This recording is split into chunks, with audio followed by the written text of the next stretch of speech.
यह जगत सारा क्षणिक है और आत्मा एक नित्य है।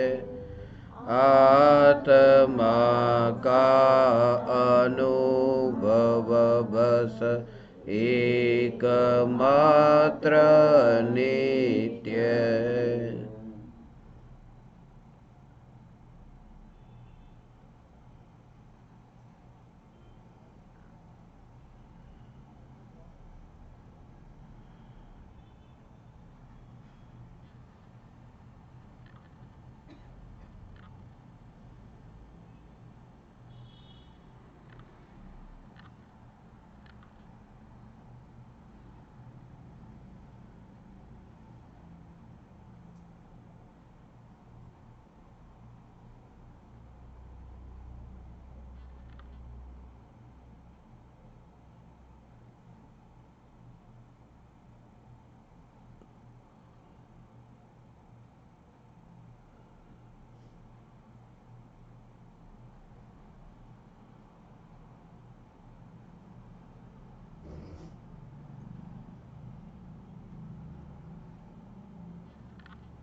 चैतन्य स्वभावी भगवान आत्मा अनादि अनंत शुद्ध चैतन्य मात्र है। ज्ञान मात्र है। मैं शुद्ध चैतन्य मात्र, ज्ञान मात्र भगवान आत्मा हूँ। प्रति समय यह जागृति बनी रहे, इस जागृति का नाम धर्म है। देह की प्रत्येक क्रिया के काल में और विकल्पों के बहते प्रवाह के काल में ज्ञानी को प्रति समय यह जागृति रहती है कि मैं चैतन्य तत्व इस देह की किसी भी क्रिया में और विकल्पों के बहते प्रवाह में कहीं भी मिला नहीं हूँ। ऐसा शुद्ध चैतन्य तत्व मैं हूँ। प्रति समय स्वयं की शुद्ध चैतन्य सत्ता का बोध आत्म जागृति ही धर्म है। चैतन्य तत्व की स्व संवेदन प्रत्यक्ष निर्विकल्प अनुभूति होते ही देह होने पर भी देहाती दशा प्रकट होती है। इतना ही नहीं, विकल्प होने पर भी विकल्पातीत दशा प्रकट होती है। चैतन्य तत्व की निर्विकल्प अनुभूति होते ही आत्मा में अतीन्द्रिय आनंद का सागर उछलता है। फिर भी ज्ञानी की दृष्टि उस अतीन्द्रिय आनंद के सागर की ओर भी नहीं जाती और दृष्टि चैतन्य तत्व पर ही टिकी रहती है। यह चैतन्य तत्व ही मैं हूँ। चैतन्य तत्व की निर्विकल्प अनुभूति होते ही ज्ञान दीपक प्रज्वलित होता है। ज्ञान दीपक प्रज्वलित होते ही ऐसी यथार्थ श्रद्धा होती है कि मैं त्रिकाल प्रज्वलित ज्ञान दीपक हूं। चैतन्य ज्योति की सत्ता के अतिरिक्त देह रूपी मिट्टी और रागादि भाव रूपी धुएं में कहीं भी फैला नहीं हूं। ज्ञान दीपक प्रज्वलित होते ही ज्ञानी स्वयं को राख की दीवार का पड़ोसी मानता है और मोक्ष मार्ग का मुसाफिर जानता है। राख की दीवार का पड़ोसी। स्मशान में मुर्दा हो और जल चुके मुर्दे की राख जैसे उड़ती हो। अंतर और कुछ भी नहीं कि यह मुर्दा अभी जला नहीं और राख उड़ती दिखाई देती नहीं। उड़ती हुई राख और उड़ती न हुई राख, उन राख को राख के रूप में देखने वाली दृष्टि का प्रकट होना सम्यक दृष्टि है। इसलिए ज्ञानी की दशा देह में रह करके भी देहातीत है। वह देह में रहता ही नहीं है। वह तो उस पिंजड़े से तभी मुक्त हो गया जब यह एहसास हुआ कि पिंजड़ा और पंछी दोनों न्यारे न्यारे हैं। जिस समय यह भेद जान लिया उस समय पंछी तो पिंजड़े के अंदर है ही नहीं। पंछी पंछी है और पिंजड़ा पिंजड़ा है। चैतन्य तत्व की ऐसी अभेद निर्विकल्प अनुभूति हो कि भूतकाल का अनंत दुख का इतिहास ही भूल जाए। भूतकाल के अनंत जन्म और मरण की कहानी ही जब तुम्हारे स्मरण में न आए और ये जागृति की त्रिकाल ध्रुव चैतन्य सत्ता में न कोई जन्म है न कोई मरण है, ऐसी अखंड चैतन्य सत्ता यही मैं हूं, ऐसी अनुभूति बिल्कुल निराली सत्ता तुम्हारी दृष्टि में आए, ऐसी निराली सत्ता दृष्टि में आए जो देह में मिली नहीं। अनंत जन्म हुए, अनंत मरण हुए, मगर जन्म और मरण उस ध्रुव चैतन्य सत्ता का, और उससे लेकर के इसकी यात्रा जब पहले सुनते हैं तो ऐसा ही लगता है कि वह चैतन्य परमात्मा, मगर जैसे जैसे तत्व विचार से अनुभूति की यात्रा होती है, अब चैतन्य परमात्मा ये भाव आते ही बस यही मैं हूं, यही मैं हूं। और उतनी ध्यान की गहराई में तुम उतने भीतर जाओ, तुम उतने सागर की गहराई में जाओ कि बाहर जो किनारे पर लोग हैं उन लोगों का जो कोलाहल है वह कोलाहल तुम्हें सुनाई न दे। उतनी सागर की गहराई में जाओ और लोगों का कोलाहल तो तुम्हें सुनाई न दे, तुम्हें सागर की तरंगों की पुकार भी न सुनाई दे। तुम सागर की गहराई में उतने जाओ कि तरंगों का भी तुम्हें बोध न रहे, उतनी गहराई में तुम जाओ। जब ध्यान अंतर्मुख होता है, चैतन्य सन्मुख होता है, उस समय इतनी गहराई में जब उपयोग स्थिर हुआ कि न तो जगत का वहां अनुभव है, न तो विकल्पों के तरंगों का, न तो संयोग का, न संयोगी भावों का, एकमात्र दृष्टि चैतन्य तत्व। एक एक परमाणुओं को अलग अलग करने की जरूरत नहीं। ये सब वस्त्र जैसे एक समय में समस्त परमाणुओं से अलग होता है, एक एक को छोड़कर के मृत्यु के काल में आत्मा निकलता नहीं। पहले हाथ में से निकले, फिर सिर में से निकले, फिर पैर में से निकले, ऐसे आत्मा शरीर में से निकले, ऐसा नहीं होता। मृत्यु हुई कि आत्मा शरीर में से बाहर गया, एक ही समय में सारे शरीर को छोड़ दिया। एक एक परमाणुओं की गिनती करके मृत्यु की घटना नहीं घटित होती। जब चैतन्य तत्व की अनुभूति होती है तब एक त्रिकाल ध्रुव चैतन्य तत्व में अंतर्मुख होते ही ये एक एक परमाणुओं को मैं छोड़ता हूं, एक एक परमाणुओं से मैं अलग हूं, ऐसा विकल्प भी जहां न रहा और अनंत परमाणुओं में से एक समय में मुक्त हुआ, जैसे मृत्यु हुई।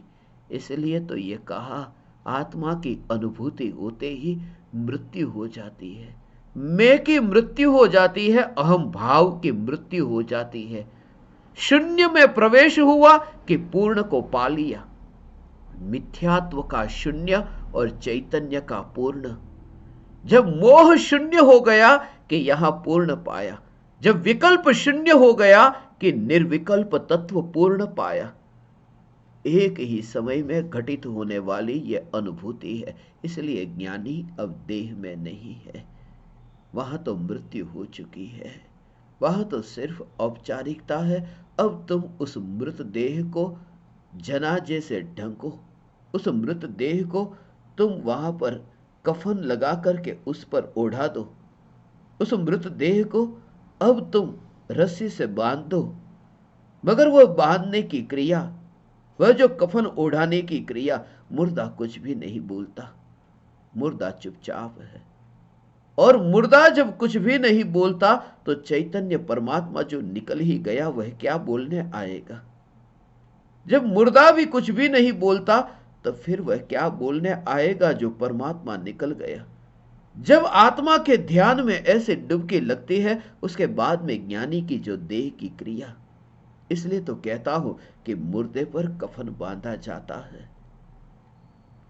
जब मैं कुर्ता पजामा पहनता हूं, पजामे का नाड़ा जब मैं बंद करता हूं, तब ऐसा एहसास कि दुनिया में तो जनाजे को बांधने वाले लोग कोई और है, यहां तो मुर्दा ही मुर्दे को अपने को ही बांध रहा है, यहां तो मुर्दा ही अपने जनाजे को बांध रहा है। ये पजामे का नाड़ा बांधते समय इतना दूर से देखे, मगर परमात्मा तो निकल गया, वो है ही नहीं यहां। इसलिए ज्ञानी अज्ञानी जिस लोक में वास करते हैं उस लोक में ज्ञानी नहीं रहते। ज्ञानी का लोक अब अलग है, ज्ञानी का लोक चैतन्य लोक है, ज्ञानी का जगत अब चैतन्य जगत है। ज्ञानी अब विकल्पों के तरंगों में नहीं है, वे तो शांत सागर की गहराई में है। ये चैतन्य सागर निराकुल शांत सागर की गहराई में है। इतनी अंतर की एकाग्रता हो, फिक्र न करे, कुछ भी नहीं लूटता, कुछ भी नहीं लुट जाता। जो व्यक्ति सागर की गहराई में डुबकी लगाता है उसका क्या लुट गया। किनारे पर जो वस्तु है, किनारे पर जो लोग हैं, किनारे पर जो संयोग है, उनके वियोग से उस व्यक्ति का क्या लुट गया जिसे यह अनुभव होता है कि सागर शांत है, सागर शांत है। ये चैतन्य सागर, ये चैतन्य परमात्मा, ये मैं हूं। हे चैतन्य परमात्मा, ऐसी अंतर्मुख दशा हो, इतनी चैतन्य सन्मुख दशा हो जाए कि बस तुम्हें यह देह मुर्दे के अतिरिक्त अब कुछ और न दिखाई दे। एक समय के लिए जीवंत दिखाई दिया कि बस तुम अधर्मी हो। एक समय के लिए जिसने देह को जीवंत देखा वह अधर्मी है। जिसने सदा काल देखा कि देह सदैव मृत होता है, जीवंत देह तो उसे कहते हैं जिसमें आत्मा हो। मगर मैं परमात्मा, मैंने तो देह में अपने को मिलता हुआ देखा ही नहीं, क्योंकि मैंने जब अपने को देखा तब अपने को तो त्रिकाल देखा और देह के परमाणु तो यहां अभी अभी है और अभी नहीं। और ये चैतन्य सत्ता, ये नित्य ध्रुव, इसलिए मैं अपने को देह में मिलता हुआ देखता नहीं, इसलिए देह को जीवंत भी देखता नहीं। ये देह सदैव मृत देह है, ये देह सदैव मृत देह है। फिर वह मृत देह की पुकार हो, फिर वह मृत देह का कोलाहल हो, मृत देह का कोलाहल, मुर्दे मुर्दे की मुलाकात, मुर्दे मुर्दे की मुलाकात हो, मुर्दे मुर्दे का यह नाचना हो। मगर एक समय के लिए उस मुर्दे में नहीं जाने वाले चैतन्य तत्व की विस्मृति न हो। यह जागृति परम धर्म है।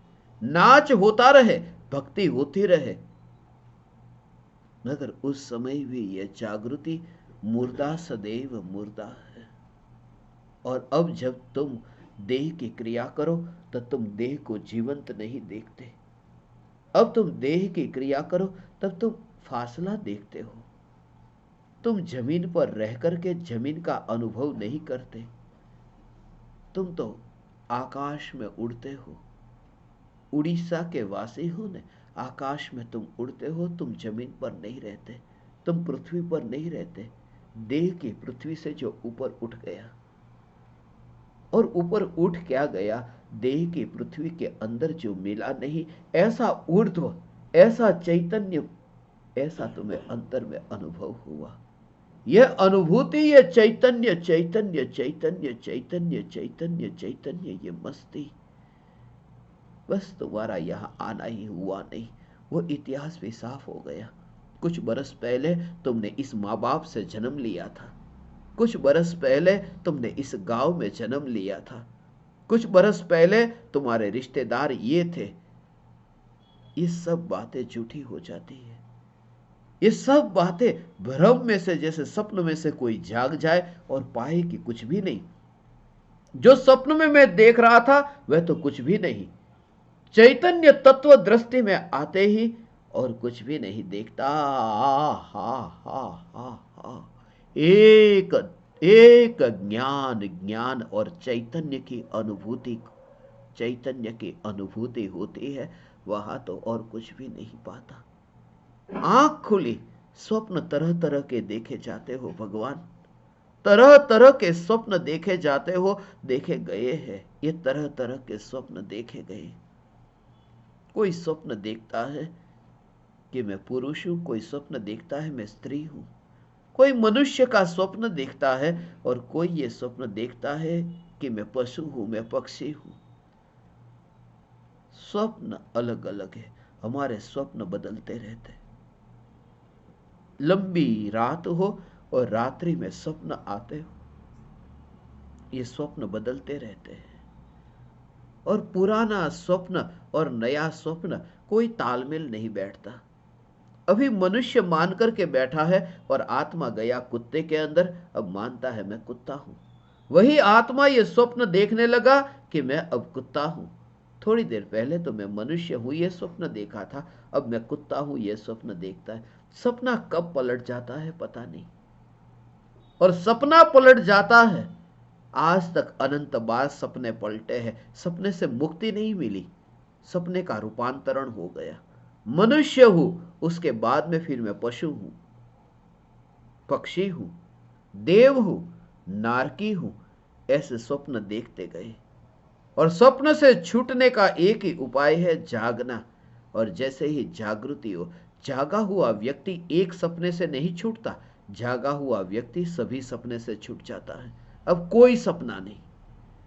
जिस समय तुम जागते हो उस समय तुम अपने को मनुष्य देह रूप नहीं मानते। इतना ही नहीं, तुम पशु पक्षी भी नहीं मानते, देव और नारकी भी नहीं मानते, तुम अपने को स्वप्न स्वरूप नहीं मानते। और ये स्वप्न सिर्फ संयोगों का नहीं, ये स्वप्न फिर तरह तरह के विकल्प के जालों का तुम पाते हो। जाल में ये मछली फंसी ही नहीं, ये तो फंसी। अभी रास्ते से आते हुए देखते थे ना, यहां पर कितनी मछलियां रास्ते पर बेची जा रही है, इतनी मरी हुई मछलियां। मुझे यही विचार आता था, जाल में फंस गई ये मछली। मछली जाल में फंस गई कि मर गई? जाल में फंसी ने तो मर गई, पानी से दूर गई, जल से जैसे ही दूर गई कि जल बिन मिन की हालत क्या, कि वह मर गई। जल से दूर जाते ही मर गई क्योंकि वह जाल में फंस गई थी। मैं चैतन्य परमात्मा तरह तरह के विकारों की जाल में फंस गया होता तो अब तक मैं मर गया होता। मगर मैं जीवंत हूं, यह इस बात को बताता है कि मैं कभी विकल्पों में, विकारों की जालों में फंसा नहीं हूं। मैं मुक्त हूं, मैं चैतन्य तत्व में मुक्त हूं। ऐसी अनुभूति। अब तुम रात को भी सोते नहीं हो। अब तुम चलते हो मगर तुम चलते नहीं हो। मुर्दा अपने आप चल करके दुकान की ओर जाता है। मुर्दा अपने आप ही हाथ में रोटी उठाकर खाता है। क्योंकि तुम जानते हो ज्ञान जो चैतन्य है, ये चैतन्य चैतन्य चैतन्य चैतन्य, ये चैतन्य तो हाथ में मिला नहीं। फिर मैंने ये रोटी कैसे उठाई, फिर मैंने ये रुपये कैसे गिने, फिर मैंने दुकानदारी कैसे चलाई, फिर मैंने रोटी कैसे बनाई। ये हर एक क्रिया के काल में तुम्हें यह जागृति कि बस वस्तु जैसे है, जैसे तुम वस्तु को देखते हो ऐसे ही तुम फिर देह को देखते हो। घर में आटा आया, घर में चावल आए, जैसे वो चावल का आना, आटे का आना ये तुम देखते हो, ऐसे ही तुम देह के परमाणु को रसोई घर के अंदर जाते हुए देखते हो। और ये देखते हो कि चावल मैं नहीं, आटा मैं नहीं, ऐसे ये देह भी मैं नहीं। क्योंकि अनुभव करते हो आ, आ, आ, आ। ये त्रिकाल ध्रुव चैतन्य चैतन्य चैतन्य परमात्मा भगवान फिर तुम्हारे पास में खून नहीं है, अब मांस नहीं है, तुम मांसाहारी न रहे, तुम मांस का भक्षण नहीं करते, मांस का भक्षण करना अब बंद कर दिया। कैसे मैं मांस को भोगूं? मांस को भोगने का अर्थ, जो व्यक्ति अपनी जीभ पर मछली को रख करके खाता हो और सुख मानता हो, कोई व्यक्ति अपनी जीभ पर मुर्गे को रख करके खाता हो और सुख मानता हो, कितना बड़ा पापी। ये इतना बड़ा पाप नहीं है, क्योंकि उसने तो जीभ पर मुर्गे को रखा नहीं और सुख माना। यहां तो जीव जो है उसी को ये माना कि मैं ही जीव हूं, मैं ही मांस हूं। मांस को खाने वाला इतना बड़ा पापी नहीं है, मैं मांस हूं ऐसा जो परमात्मा मानता है, यह बहुत बड़ा पाप है। और उस पाप से छूटने के लिए आचार्य कुंद कुंद देव ने यह कला बताई है ग्रंथाधिराज समयसार में। ऐसी कला बताई है तमिलनाडु में पोन्नूर हिल पर आचार्य कुंद कुंद देव के चरण। दक्षिण भारत में वे विचरण करते थे आचार्य कुंद कुंद देव। 2000 बरस पुराना ये शास्त्र है, आचार्य कुंद कुंद देव ने लिखा। ताड़ के पान पर कांटे के माध्यम से छेद करते करते करते करते ऐसे शास्त्र की रचना हो गई। हजारों वाक्य ऐसे ही ताड़ के पान पर। कांटा चुभता है हाथ पर, ताड़ के पान पर छेद हुआ कि कांटा गया पीछे, कि उंगली में भी कांटा चुभता है, खून भी निकलता है, खून भी बहता है, मगर खून बहता है बाहर, भीतर में ज्ञान की गंगा बहती है। ऐसी मुनिराज की दशा, ऐसी नग्न दिगंबर आचार्य कुंद कुंद देव की दशा। ऐसे निर्ग्रंथ संत ये उड़ीसा की भूमि पर आचार्य कुंद कुंद देव मुझे जितनी बार स्मरण में आए, दुनिया के किसी भी देश में न आए। 158 देशों में कहीं पर भी मुझे आचार्य कुंद कुंद देव की याद उतनी न आई जितनी उड़ीसा में। 3 साल पहले भी मैं यहां आया था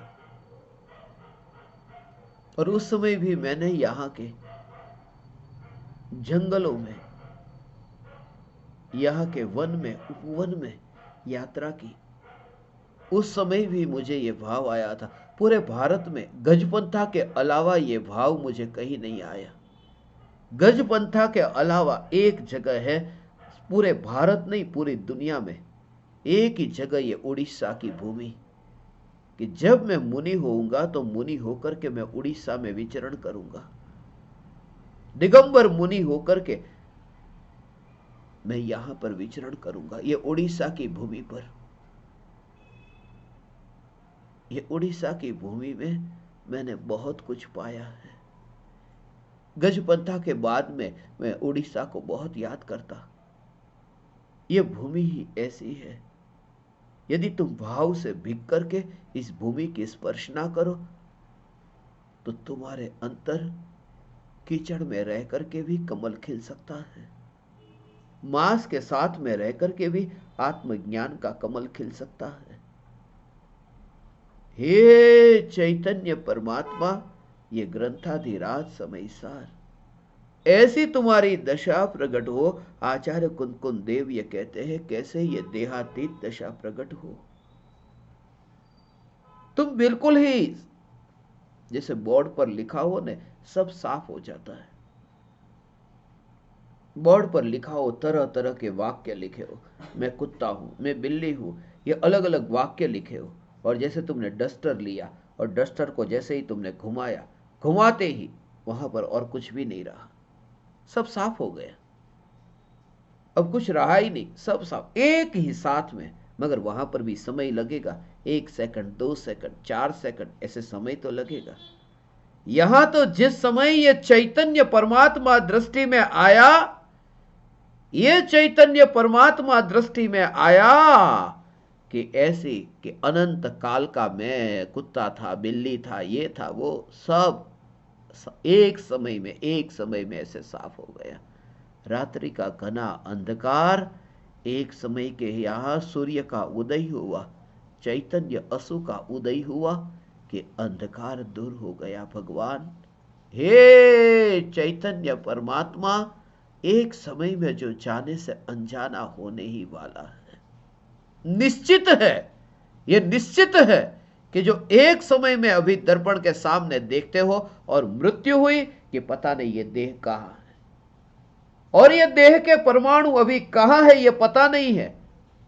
बिल्ली और कुत्ते में जाके पैदा हुआ, उस कुत्ते को पूछो कि तू इसको जानता है कि ये कौन है? कुत्ता कहता है नहीं, मैं तो कुत्ता हूं। वही आत्मा जो अभी मनुष्य के देह में इतना तन्मय था, इसलिए जो जाने से अनजाना होता है, उससे पहले ही जो अनजाना हो गया, इसलिए वो देह को पहचानता नहीं है। एकमात्र चैतन्य चैतन्य चैतन्य चैतन्य चैतन्य, ऐसी अंतर्मुख दृष्टि हो दृष्टि हो। ये ज्ञान दीपक कह रहे थे, मैंने कहा इस भूमि पर मैं दिगंबर मुनि होकर के विचरण करूंगा तो वो बोले कि मैं आपको पहचान पाऊंगी कि नहीं? मैं आपको पहचानूं? चमड़े की आंख से नहीं पहचान पाओगे भगवान। तुम्हारे ज्ञान का दीपक प्रज्वलित हुआ होगा तो तुम पहचान लोगे। यदि तुम्हारी दृष्टि सम्यक हुई होगी, यदि दृष्टि में मिथ्यात्व का जो कण गिरा है, वह कण यदि छूट गया हो तो हो सकता है। मगर वो मिथ्यात्व का कण कैसे दूर हो? कण है बिल्कुल छोटा और पहाड़ है बहुत विराट, मगर छोटा सा कण भी विराट पहाड़ को देखने में बाधक बनता है। और उस कण को दूर करने के लिए क्या करें? कण को पकड़े, कण को पकड़ना नहीं है। मिथ्यात्व को पकड़ करके मिथ्यात्व दूर नहीं होता। एक ही उपाय है, गुरु के ज्ञान की औषधि। जैसे आंख में यदि तुम कुछ बूंद दवाई की डालो कि वो कण है, वो कण निकल जाता है, वह कण दूर हो जाता है। अब तुम पहाड़ को देख सकते हो। गुरु के उपदेश की, गुरु के ज्ञान की औषधि, यह औषधि आत्मा में जाए तो वह मिथ्यात्व का कण दूर होता है। और यह उपदेश भी एक और रह जाता है। दवाई भी गई और कण भी गया। पहले जो कांटा पैर में चुभा था, उसको निकालने के लिए दूसरा कांटा डाला, मगर पहला कांटा निकला और दूसरा भी निकला और वह मुक्त हुआ कांटे से। ऐसी दशा कि जब गुरु भी सामने न रहे, गुरु का उपदेश भी सामने न रहे और मिथ्यात्व का कण भी वहां न रहे, वह है परम शुद्ध दशा। यह चैतन्य तत्व की अनुभूति होगी। जीवंत सदगुरु के योग में बैठना, यह तो अहोभाग्य है। यह अहोभाग्य है, एक समय में विस्मृत करा देता है कि यह कलयुग है। प्रत्यक्ष योग, परम कृपालु देव के योग में तो हम रह न सके, यह दुर्भाग्य है हमारा। सत्संग, प्रत्यक्ष सत्संग। हे चैतन्य परमात्मा, यह जागृति, तुम्हें यह जागृति हो। तुम परमाणुओं से उठ करके तुम परमात्मा की यात्रा करो। तुम परमाणुओं से अनजान होकर के चैतन्य तत्व को जानो। परमाणु विस्मृत हो जाए और परमात्मा का ही स्मरण बना रहे। सदा काल इसलिए तो आत्म जागृति ये धर्म है, ये रिमाइंडर है। हर एक घटना के काल में ज्ञानी को जागृति है। गुरु सदा तुम्हारे साथ में न रहेगा। गुरु 24 घंटे तुम्हारे साथ में रहकर के तुम्हें समझाएगा नहीं। इसलिए बुद्ध कहते थे ना, अपदीपो भव, स्वयं का दीपक तुम स्वयं बनो। कोई दूसरा तुम्हारा दीपक प्रज्वलित कर नहीं सकता, तुम्हें ही अपना दीपक जलाना है। सिर्फ गुरु इशारा करेंगे, उंगली से इशारा करेंगे, तुम्हारी आंख में कुछ न करेंगे। आंख से तो तुम्हें ही चांद को देखना है। वह सिर्फ इशारा करेंगे और यह कहेंगे कि जैसे ही तू चांद को देख ले कि तू मेरी उंगली को भी मत देखना, क्योंकि उंगली भी चांद को दिखाने के लिए है। जब तक तू चांद को नहीं देखता तब तक उंगली तेरे लिए सहायक है, मगर तू इससे भी ऊपर उठना, तू अटकना मत। मार्ग में बहुत विघ्न आएंगे, मार्ग में बहुत पत्थर आएंगे, मगर पत्थर देख करके तू डर मत जाना। उस पत्थर को ही तू सीढ़ी बना करके ऊपर चढ़ जाना। कैसी भी परिस्थिति जीवन में आने पर ज्ञानी का बोध यदि तुम्हारे अंतर में, हृदय के अंदर यदि विराजमान हुआ है, अब तुम अकेले नहीं हो। इसलिए तो मैं अपने को गुरु के बिना महसूस नहीं करता, क्योंकि गुरु का बोध ही गुरु है और गुरु मेरे साथ है। परम कृपालु देव और पूज्य गुरुदेव श्री कांजी स्वामी जिनसे मैंने पाया, वे मेरे साथ है, सदा साथ है, दूरी हो ही नहीं सकती। इसलिए यदि तुमने किसी को गुरु माना और तुम्हें ऐसा लगे कि मैं गुरु को मिला, यह भ्रम हो गया, तुमने गुरु को माना ही नहीं। गुरु को मानने का अर्थ है कि मिला, यह बात आती ही नहीं, क्योंकि बिछुड़ा कब था, हर समय में साथ था।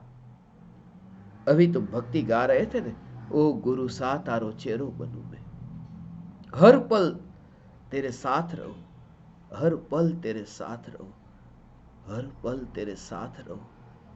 क्योंकि अज्ञान का अंधेरा इतना है कि हर समय जरूरत है, रास्ता भटक जाने की संभावना बहुत है। बच्चा है ना, मेले में खो जाने की संभावना बहुत है।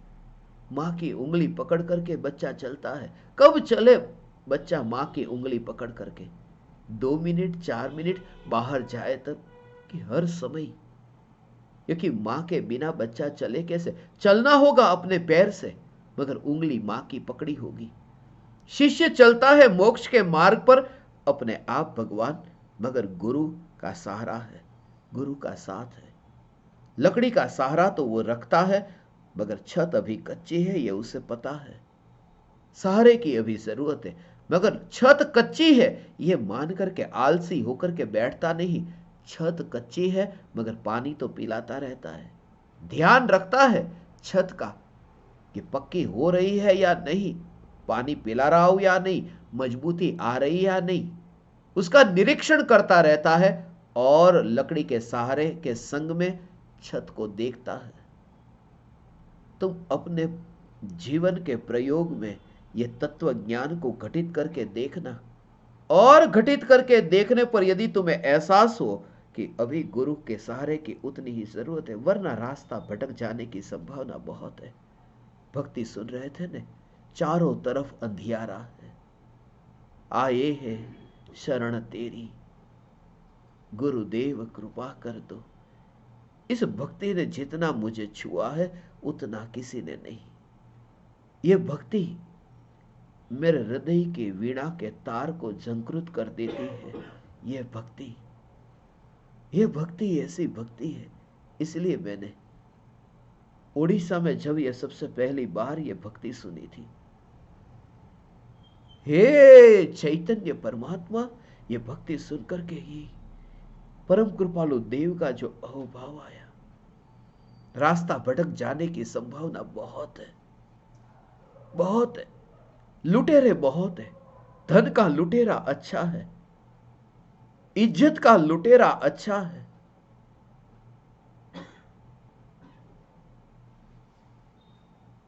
मगर श्रद्धा का लुटेरा खतरनाक है। धन का लुटेरा धन ही लुटता है, इज्जत का लुटेरा इज्जत ही लुटता है, मगर श्रद्धा का लुटेरा धन इज्जत, यहां तक कि शिष्य का सारा जीवन ही लूट लेता है। इसलिए गुमराह होने की संभावना बहुत है। और ऐसे इस कलयुग में हमें कृपालु देव मिले, गुरुदेव मिले, धन्य भागी है। और तुम्हारी तो हालत में देखता हूं, ऐसी स्थिति, तुम्हारे कर्म के उदय, कर्म के फल, कैसे कैसे फल भोगते हो। तुम्हारा जो साहस, ऐसे ज्ञान दीपक यहां बैठे हैं, मैं नाम लेकर के आपको नहीं बताता, मगर ऐसे ज्ञान दीपक बैठे हैं। मेरी प्रतिज्ञा है कि जिनके घर में आलू प्याज लहसुन बनता हो, उनके घर का मैं खाना नहीं खाता, उनके घर का मैं पानी भी नहीं पीता। ऐसे ज्ञान दीपक यहां आकर के बैठे हैं जो आलू भी नहीं खाते, प्याज भी नहीं खाते, रात्रि भोजन नहीं करते, मगर उनके घर वाले घर में मछलियां लेकर आते हैं। ज्ञान दीपक, तुम जरा विचार करो। ज्ञान दीपक कहते, मेरा भाई आज तो बड़ी बड़ी मछली लेकर के आया, मेरी नजर के सामने काटता है, क्या करूं। तुम जरा विचार करो, कितना कितना कितना पाप का उदय मेरे सामने ही बैठे। और उस स्थिति में वो कहते हैं कि परम कृपालु देव का योग मिल गया, कि ये चैतन्य की पुकार कि तू परमात्मा है, मछली काटने वाले को भी तू परमात्मा की दृष्टि से देखना, तो उसे पापी मत देख। पापी देखने से तेरा संसार बढ़ेगा। तू परमात्मा देख, उसे भी परमात्मा देख, क्योंकि जैसे ही तेरी मृत्यु होगी वो मछली काटता है, क्या करता है तुझे पता नहीं, मगर तू उस पाप के कर्म के बोझ को लेकर के तू भटकेगा। इसलिए तुझे जागृत किया। तुझे पता ही नहीं है, जो मछली काट रहा है तेरे अंतर में उसके प्रति भाव कि ये पापी, और तेरी मृत्यु हो जाए, मृत्यु होकर के अगले भव में जन्म हो, तुझे पता भी नहीं वो भाई किधर गया, और भाई का जीवन बदल गया, उसे कोई गुरु मिल गया कि उसका जीवन बदल गया। मगर तेरे अंदर वो जो कल्पना थी, धारणा थी कि वो पापी पापी पापी, वो तो पापी रहा ही नहीं, वो तो अभी पाप को छोड़ चुका, मगर तुम पापी इस भाव से तुम बांधते रहे कर्म और भटकते रहे संसार में। इसलिए किसी भी व्यक्ति के बारे में यह धारणा नहीं, कोई भी पापी, कोई भी पापी। इसलिए ऐसे उदय तो किसी के भी नहीं देखे। ऐसे लोगों को मैं जानता हूं जिनको धर्म की रुचि है मगर पति को नहीं। ज्यादातर ये महिलाएं ऐसी ही है, ज्यादातर महिलाएं ऐसी ही है जिनको धर्म की रुचि है, धर्म की रुचि है, मगर धर्म की रुचि होने पर भी घर वालों का साथ नहीं है, सहयोग नहीं है। तुम जरा विचार करो, कैसी परीक्षा की घड़ी होगी ये। तुम जरा विचार करो, रास्ते पर कभी तुम्हें निकलना पड़े। मैं तो अभी थोड़ी देर पहले ही निकला, एक ज्ञान दीपक के निवास स्थान पर गया था।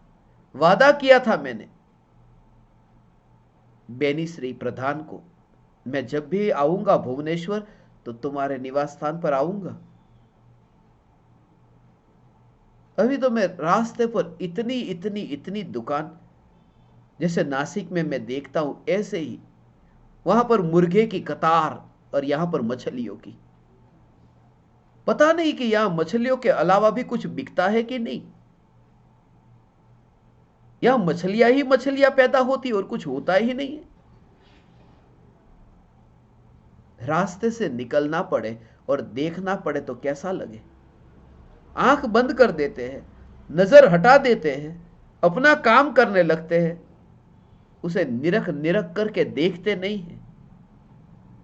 अब जरा तुम विचार करो, यह दृश्य जब रास्ते पर हो तब तो तुम नजर भी घुमा लेते हो, मगर जब तुम्हारे ही घर में तुम्हारा ही परिवारजन ऐसा करता हो तब तुम क्या करोगे।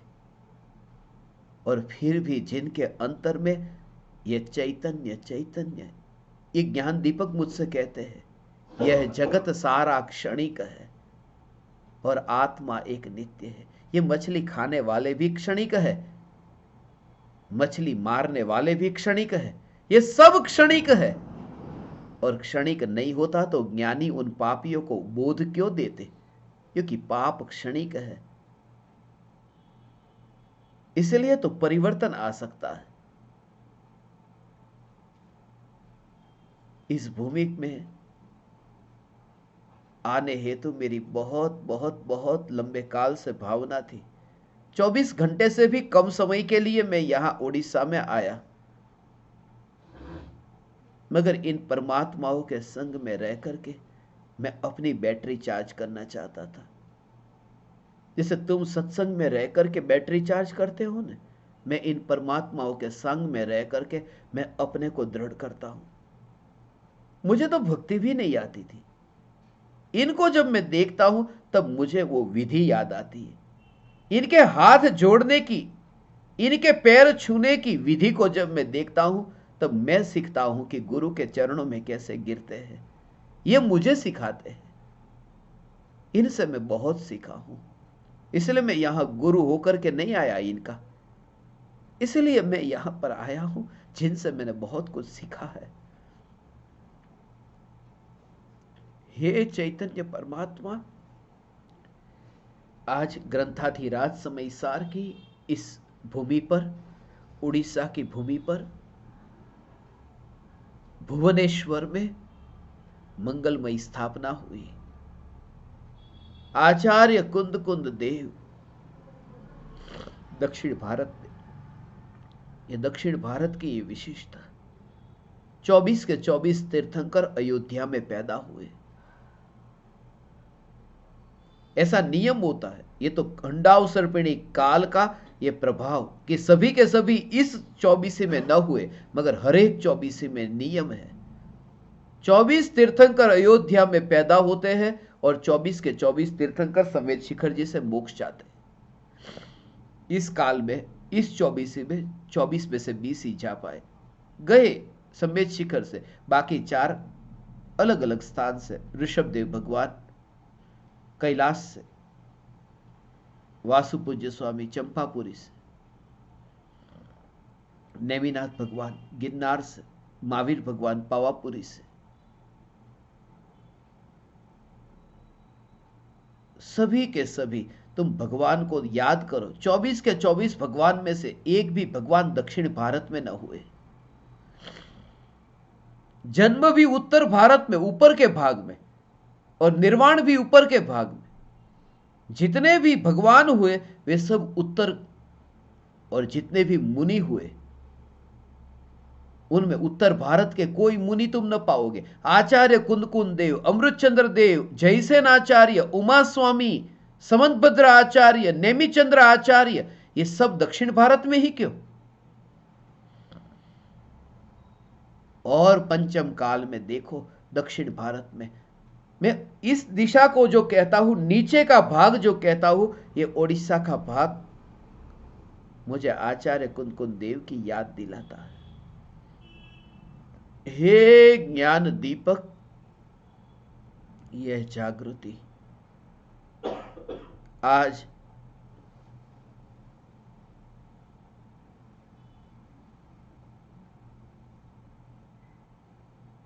आचार्य कुंदकुंद देव रचित समयसार की इन ज्ञान दीपकों के निवास स्थान पर जो स्थापना हुई,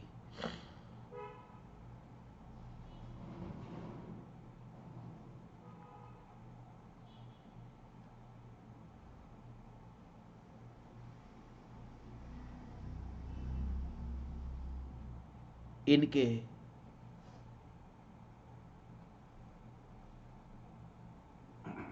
साधना के निवास स्थान पर आज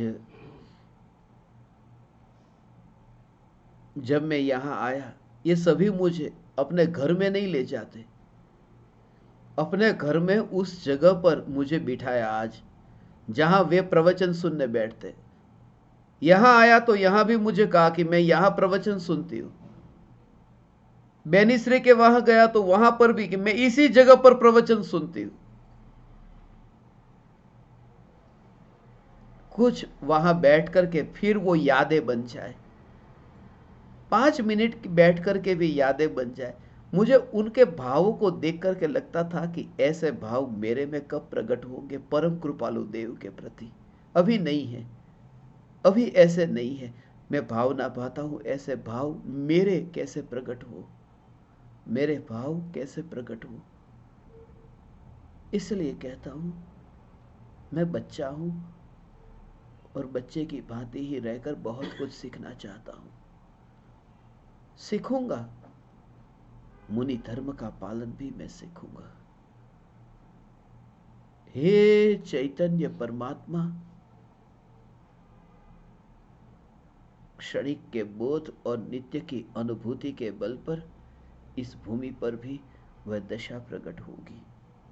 बहुत भावना थी, इतने ज्ञान दीपकों की भावना थी, इन्हीं की भावना थी कि ओडिशा में आज सत्संग हो रहा है,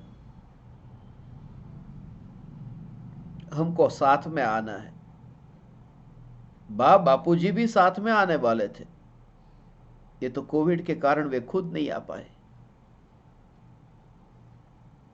उनकी भी भावना थी कि लाओ मैं भी देखता हूं कि वहां के दीवाने कैसे हैं। खास तो ये भक्ति तो बहुत है, मगर भक्ति करके भी यदि कोई प्यासा रह जाए, कोई अनुभूति से वंचित रह जाए, जिसके लिए भक्ति थी उसका प्रयोजन ही न समझे तो भटक जाए, तो उसके जैसा दुर्भाग्यशाली, अभाग्यशाली और कोई नहीं। इतना अंतर में अहोभाव होकर के भी आत्मा को न पहचाना, आत्मा का दर्शन न हुआ। और होगा, इन ज्ञान दीपकों को, इन साधकों को होगा। होगा ये दूर दूर से या भुवनेश्वर के पास से, आपको पता नहीं ये कहां से आए। कोई जयपुर, उड़ीसा में भी एक जयपुर है, मुझे तो वहां के गांव के नाम भी याद नहीं। 12 घंटे का रास्ता है, वहां से दूर दूर से आए। कोई यहां कटक से अभी आए, लंबी यात्रा करके। लोग जिनको नहीं मिला, तुम धन्य भागी हो, अपने घर पर बैठे तुम्हें ये पुकार सुनने को मिलती है। ये परम कृपालु देव की पुकार तुम्हारे कानों तक पहुंचती है। भगवान, मृत्यु से पहले अमृत का बोध तुम्हें हो, तुम्हें यह जागृति प्रकट हो कि तुम्हारे पास अभी हालत ऐसी है कि चांदी की थाली है मगर उसमें भोजन बिल्कुल नहीं है। तुम्हारी हालत ऐसी है कि बाहर में तो सब कुछ तुमने पाया, भक्ति का भाव तो तुम्हारे पास में है, मगर चैतन्य परमात्मा की अनुभूति नहीं है। और पकवान के बिना सोने की थाली हो तो भी क्या करोगे? अनुभूति के बिना तुम्हारी गुरु के भक्ति, गुरु के प्रति जो भक्ति का भाव, उस भक्ति के भाव का क्या करोगे? थाली खाने में नहीं आती, पकवान खाने में आते हैं। भक्ति के भाव से अंदर डुबकी नहीं लगती, डुबकी लगती है गुरु के चरणों में गिर करके कि बस अब मैं अपने में समाता हूं। परम कृपालु देव यही तो कहते हैं, हर एक ज्ञानी का यही कहना है कि अब मैं अपने स्वरूप में लीन होता हूं। धरी मौनता एम कही, सहज समाधि माई।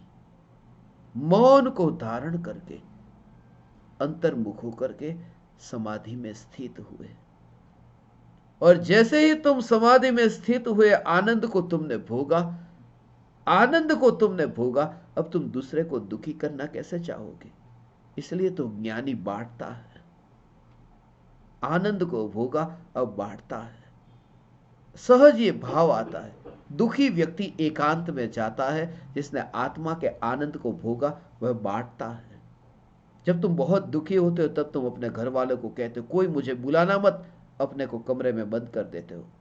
अकेला, मैं अकेला रहना चाहता हूं, कोई मुझे बुलाना मत। दुख अंदर इतना है। मगर जब आनंद ज्ञानी भोगते हैं, फिर ये विकल्प भी, ये भाव भी आते हैं, लाओ मैं इसे भी बांटूं, आनंद को बांटा नहीं जा सकता, मगर आनंद को भोगा मैंने जिस विधि से अंतर में डुबकी लगी थी। लाओ मैं मेरे पुराने साथियों को ये कहूं, जो कभी मेरे साथ में पशु पक्षी के रूप में साथीदार थे, कभी मेरे साथ में नरक में नारकी के रूप में साथीदार थे, ये कभी मेरे साथ में आलू और प्याज के अंदर भी जन्म मरण करते हुए मेरे साथीदार थे। लाओ उन साथीदारों को भी मैं उस आनंद की, उस झलक के बारे में कुछ कहूं। ये भाव आए बिना नहीं रहता, ये भाव आए बिना नहीं रहता। ज्ञानी को ये भाव आए बिना नहीं रहता। हमेशा ये कि दुखी व्यक्ति हमेशा दूसरे को दुखी करना चाहता है, सुखी जो है वह दूसरे को सुखी रूप में देखना चाहता है। तुम दूसरे को वही दे सकते हो जो तुम्हारे पास हो। तुम्हारे पास दुख है तो दूसरों को तुम दुखी दे सकते हो। तुम्हारे पास आनंद है, तुम आनंद को बांटते हो। कोई भी व्यक्ति अपने पास जो है वही दूसरे को दे सकता है। और दुखी व्यक्ति जब कोई तुम्हें दुख पहुंचाता हो, पीड़ा पहुंचाना चाहता हो, तब समझना कि वो खुद इतना दुखी है कि वो दुखी व्यक्ति दूसरे को दुखी करूं और इतना अधिक दुखी कर दूं कि उसके सामने मेरा दुख कम हो जाए और मैं थोड़ा सुखी अनुभव करूं। दुखी व्यक्ति दूसरे को और दुखी करना चाहता है अपने से ज्यादा, जिससे कि अपना दुख ढक जाए। और सुखी है वो चाहता है तुम भी आओ, इस मार्ग पर यात्रा करें। परमात्मा का ये जो राजमार्ग है बहुत विराट है। तुम भी चल सकोगे, मैं भी चलूंगा। चलो साथ में मिलकर के यात्रा करते हैं। प्रभु का द्वार बहुत विराट है। तुम पधारो, मैं भी पधारूं। तुम निराश मत हो। तुम्हारे पाप बहुत छोटे हैं और उनकी करुणा बहुत बड़ी है। तुम चाहे जितना रास्ता भटक जाओ, तुम चिंता मत करना। उसके हाथ बहुत लंबे फैले हुए हैं। वो तुम्हें कहीं से भी हाथ देगा और कहेगा आ जाओ। हे चैतन्य परमात्मा, ये मुक्ति के मार्ग में लगने का एक ही उपाय है, बस क्षणिक का बोध और नित्य का अनुभव। क्षणिक का बोध, मनुष्य जीवन की क्षणभंगुरता, मनुष्य जीवन की क्षणभंगुरता, मृत्यु का बोध, फिर बस वो पकड़ छूट जाती है। फिर वह गाड़ी के साथ में जैसे तुम्हें रस्सी से बांध करके रखा हो, 10 किलोमीटर प्रति घंटे की रफ्तार से गाड़ी चलती हो और तुम जैसे गाड़ी के पीछे घिसटते जाते हो, लहूलुहान होते हो।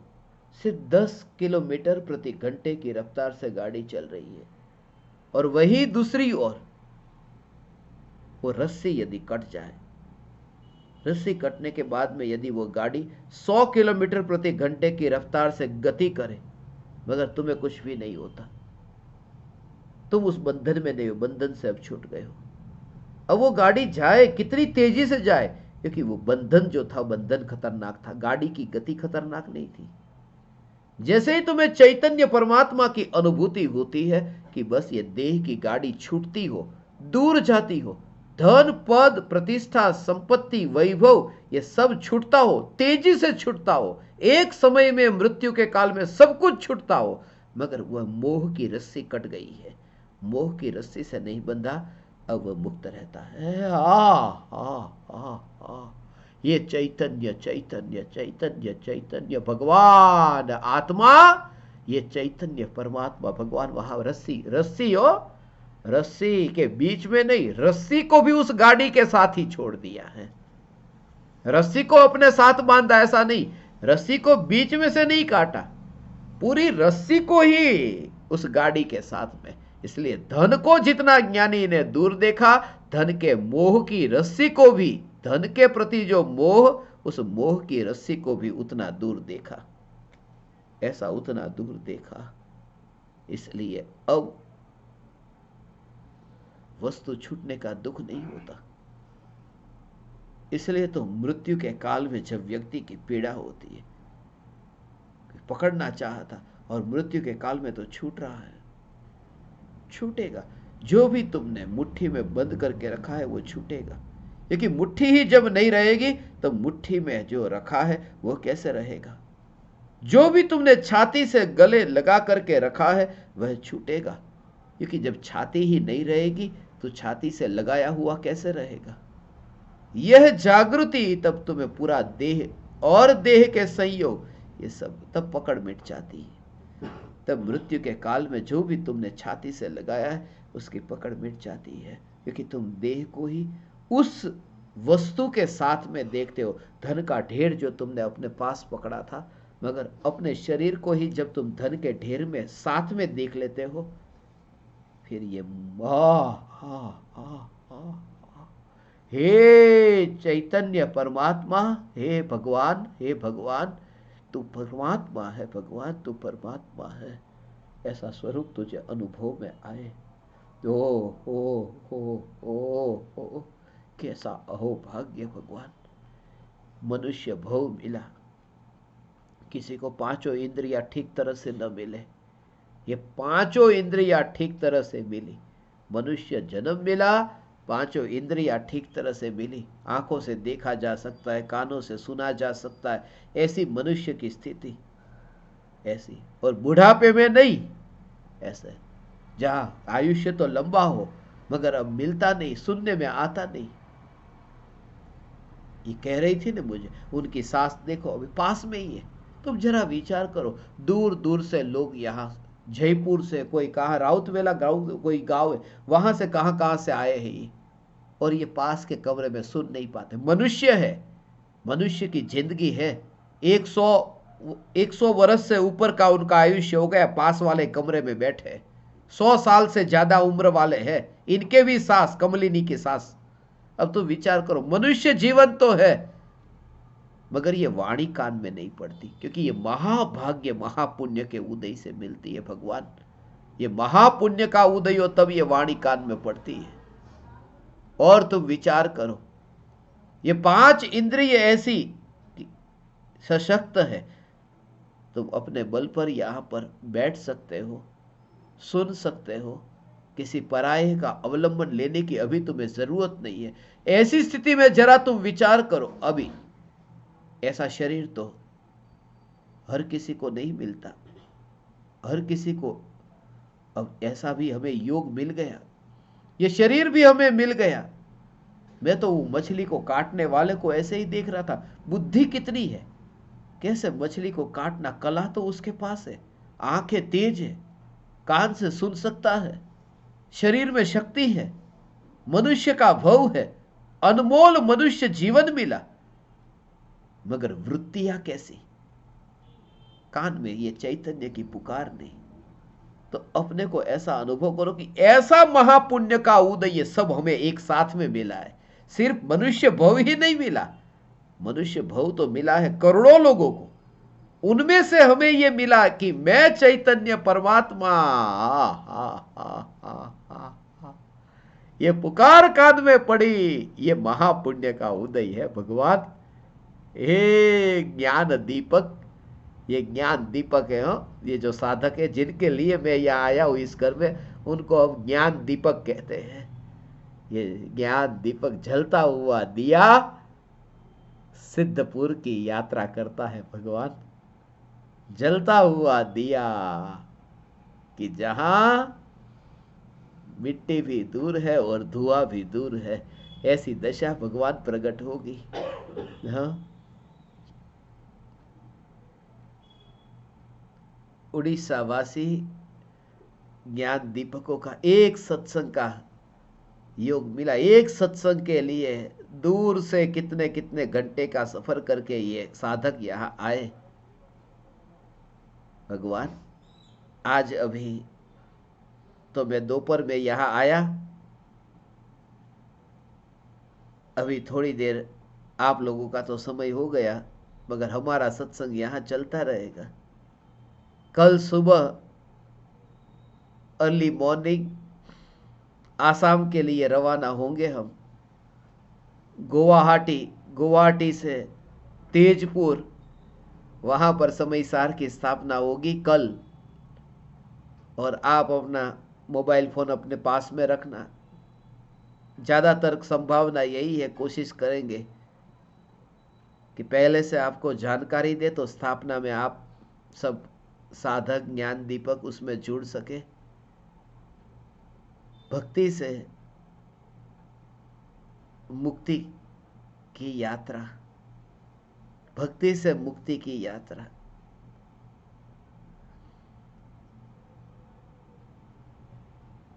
यह भक्ति भी अपूर्व है,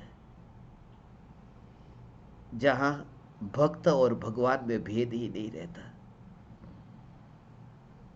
अभेद हुए। ऐसी जो भक्ति, भक्त को भक्त का एहसास ही नहीं होता, इतना अभेद हुआ कि हे परमात्मा यही तो मैं हूं, यही तो मैं हूं। तब वो भक्त भक्त नहीं रहा। मगर अभेद हुए बिना भक्त के विकल्प से छुटकारा नहीं होता। ऐसी अभेद निर्विकल्प अनुभूति आप समस्त परमात्माओं को प्रकट हो, ऐसी मैं मंगल भावना पाता हूं। पुनः पुनः ये समयसार ग्रंथाधिराज जो आपने पढ़ा, universal Samaysar eight 100K, 1 lakh जगह कंप्यूटर से हम ईमेल से इस शास्त्र को, PDF फाइल को सारी दुनिया में पहुंचा रहे, 158 देशों में, सभी नेशनल लाइब्रेरी में। इससे पहले मैं यहाँ आया था तब मैंने बताया था, आत्मसिद्धि शास्त्र को लेकर के हम 158 देशों में गए पूरी दुनिया के, और 158 देशों में इस शास्त्र को पहुंचाया, आत्मसिद्धि शास्त्र को। तो पूज्य गुरुदेव श्री कांजी स्वामी, जिनके निमित्त से परम कृपालु देव, ये पूज्य गुरुदेव श्री कांजी स्वामी, जिनके निमित्त से परम कृपालु देव श्रीमद राजचंद्र जी को हम समझ सके, वरना इस काल में कृपालु देव की वाणी को समझाने वाला और समझने वाला विरला। तो पूज्य गुरुदेव श्री कांजी स्वामी के निमित्त से ये वाणी हमें प्राप्त हुई, परम कृपालु देव की पुकार। इसलिए परम कृपालु देव और पूज्य गुरुदेव श्री कांजी स्वामी ये गुजरात में हुए। गुजरात में महात्मा गांधी जी के गुरु थे श्रीमद राजचंद्र जी। महात्मा गांधी जी के गुरु, उनके पास बहुत सीखे। अपनी आत्मकथा में ये उल्लेख किया है कि अपने जीवन में मैं सत्य अहिंसा के जो सिद्धांत सीखा न, वो परम कृपालु देव श्रीमद राजचंद्र जी, रायचंद भाई। ऐसा भारत के राष्ट्रपिता के भी गुरु वो कैसे महान होंगे, मगर उनकी वाणी को समझने के लिए ये सत्पुरुष यदि नहीं होते तो हमें ये वाणी समझ में नहीं आती। उनके हाथों में, पूज्य गुरुदेव श्री कांजी स्वामी के हाथों में ये समयसार शास्त्र आया और उनका जीवन पलट गया। जीवन पलट गया कि मैं चैतन्य परमात्मा हूं, मैं मुनि नहीं, मुनि नहीं, मुनि नहीं। मैं तो तीनों काल में टिक कर रहता हूं, मुनि तीनों काल थोड़ी रहा। मुनि तो अभी हो गए और फिर मुनि धर्म छूट गया। ये होना और छूटना ये तो होता रहता है, मुनि धर्म नित्य नहीं है। ऐसा चैतन्य परमात्मा ये नित्य है, ये स्वरूप नित्य है। ऐसी जो अंतर में उन्हें अनुभूति हुई और हम तक पहुंचाया। ये 100 बरस पूरे हुए इस साल 2021 की साल में। इसलिए हमने ये कार्य प्रारंभ किया कि कांजी स्वामी के हाथ में समयसार आया, उसके 100 बरस पूरे हुए, तो हम इस 100 वर्ष पूर्ण होने के उपलक्ष्य में सारी दुनिया में इस शास्त्र को पहुंचाते। आप सब अपने अपने ईमेल आईडी और अपने व्हाट्सएप नंबर दे के जाना, तो आपको ये प्रवचन, जो अपने प्रवचन हुए 35,000 घंटे के, उसमें से 10,000 घंटे के प्रवचन अपनी वेबसाइट पर, यूट्यूब पर, फुलचंद शास्त्री आस कुमराला पर आपको मिलेंगे। वो प्रवचन सुनना। आप भी साधना प्रारंभ कर सकते हैं। भगवान यहाँ कोई पापी नहीं, कोई नीचा नहीं, कोई उच्च नीच का भेदभाव नहीं। प्रत्येक आत्मा परमात्मा है और मैं आपका गुरु नहीं। हम साथ में रह करके यात्रा करेंगे। मैं तो ये कह रहा था, उड़ीसा के अंदर जब वो तो पूछ रहे थे ना, कौन पूछ रही थी, बेनी पूछ रही थी कि ये पूछ रही थी कि आपको पहचान पाएंगे कि नहीं हम, आप मुनि होएंगे तो पहचान पाएंगे कि नहीं। मुनि होएंगे तो पहचान पाएंगे, तो उससे पहले सम्यक दर्शन पालो। सम्यक दर्शन पालो, पहचान लोगे। सम्यक दर्शन के बिना पहचान कैसे करोगे? वन जंगल में घूमता हुआ ओ और हर अंतर मुहूर्त में 48 मिनट पूरी हो उससे पहले आत्मा के ध्यान में डुबकी लगती है। 24 घंटे में 16 घंटे जो आत्मा के ध्यान में लीन रहते, टोटल एवरेज आत्मा के ध्यान में जो लीन रहने वाले उन्हें मुनि कहते हैं। जैन धर्म में जो नग्न दिगंबर मुनि वो आचार्य कुंदकुन देव थे। उनका ये शास्त्र आज आपके यहाँ ज्ञान दीपकों के निवास स्थान पर, इसकी पीडीएफ फाइल भी है, इस पर है ना 415 एग्जाम्पल, छोटे छोटे एग्जाम्पल है। आपको इतना सरल भाषा में समझ में आएगा। 415 गाथा माने 415 जैसे श्लोक होते हैं, ऐसे ही 415 वर्सेस है, और उसमें 415 स्टांजास में प्राकृत लैंग्वेज में लिखा था 2000 बरस पहले। इसको अभी हमने सरल करके अंग्रेजी भाषा में अभी उसका ट्रांसलेशन करवाया, और मैंने एक कंसाइज जो एक्सप्लेनेशन लिखा था उसकी टीका लिखी थी, उसमें 415 दृष्टांत से कम 415, एक एक स्टांजा में एक एग्जाम्पल, ऐसे पूरे शास्त्र को दृष्टांत के साथ में समझाया है और प्रैक्टिकल एग्जाम्पल है। तो इस शास्त्र को, समय सार को, जैन धर्म के जितने शास्त्र हैं उनमें सब में पहले नंबर पर ऐसा कहते हैं कि ये जैनों की गीता है, जैनियों का कुरान है, जैनियों का बाइबल है, क्योंकि इसमें जो वर्णन किया है वो दृष्टि का विषय, जिसमें एकत्व करना है, स्थिर होना है, ऐसा भगवान आत्मा कैसा है वो स्वरूप इसमें बताया है।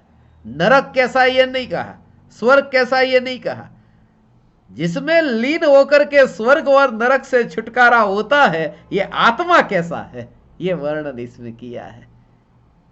तो आप इस शास्त्र को, अंग्रेजी में अभी है, हिंदी में भी आएगा, गुजराती में भी आएगा, और आपकी यदि कृपा रहेगी तो उड़िया में भी आ जाएगा। देखो उड़िया में भी आएगा, तो सभी जीवों को ये वाणी पहुंचे, इतनी सरल भाषा में है। तो आप भी ज्ञान दीपक की साधना प्रारंभ कर सकते हैं। वो साधना में क्या करना है वो मैं अभी आपको बताता हूँ सत्संग के बाद में। आप सिर्फ थोड़ी थोड़ी साधना शुरू करो, प्रवचन सुनना शुरू करो, आपके जीवन में भी ऐसी आनंद की लहर उठे, ऐसी मैं मंगल भावना पाता हूँ।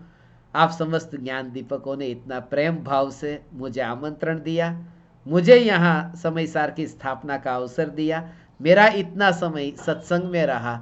मैं ऋणी हूँ आप परमात्माओं का। आप समस्त परमात्माओं को मेरे हृदय के अंतःकरण से प्रणाम करता हूँ। मेरे प्रणाम स्वीकार करें।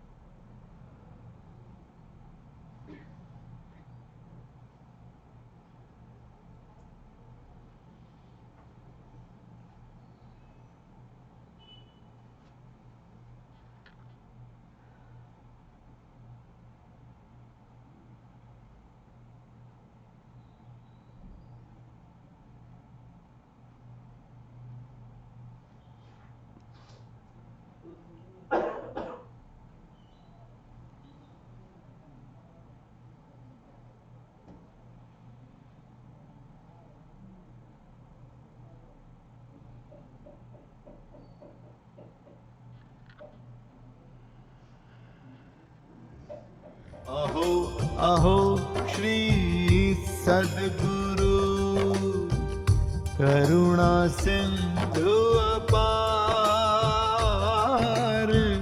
इस पामर पर प्रभु किया अहो अहो उपकार, अहो अहो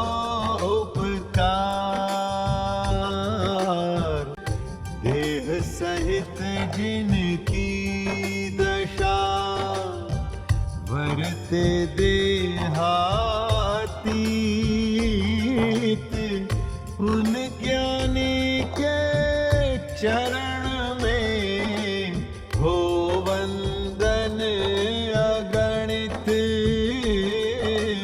हो वंदन अगणित,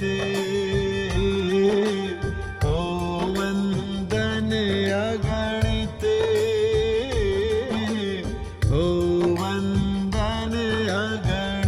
है।